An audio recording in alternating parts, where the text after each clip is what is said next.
Sering batuk bisa jadi tanda paru-parumu mulai menyerah. Dalam video ini, fakta kesehatan akan menyingkap berbagai fakta dari batuk.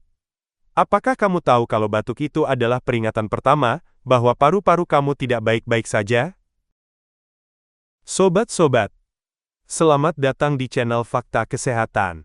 Tempat kamu temukan fakta-fakta di mana kebiasaan sepele yang bisa bikin kamu sehat, atau malah sakit. Batuk adalah refleks alami tubuh untuk membersihkan saluran pernapasan dari berbagai kondisi masalah seperti debu, lendir, atau benda asing lainnya. Namun, batuk yang berkepanjangan bisa menjadi gejala dari berbagai kondisi serius. Kalau kamu mulai batuk terus-menerus, bisa jadi merupakan tanda dari berbagai penyakit serius berikut. 1. ISPA.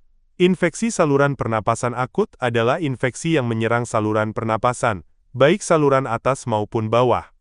ISPA disebabkan oleh berbagai jenis virus dan bakteri. Beberapa contoh penyakit ISPA adalah flu biasa, sinusitis, radang paru-paru, pneumonia, dan radang tenggorokan. Untuk menjaga daya tahan tubuh dari virus dan bakteri, makanan harus diperhatikan. Ternyata kurma adalah buah ajaib kaya antioksidan yang dapat menjaga daya tahan tubuhmu. 2. Bronkitis. Batuk yang tak kunjung sembuh bisa menjadi indikasi dari penyakit bronkitis.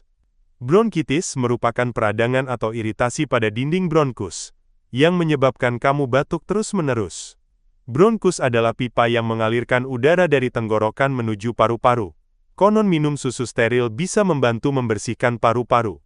Tahukah kamu perpaduan susu steril dan kurma kaya akan antioksidan, mineral, zinc, dan vitamin bantu mencegahmu dari berbagai macam penyakit.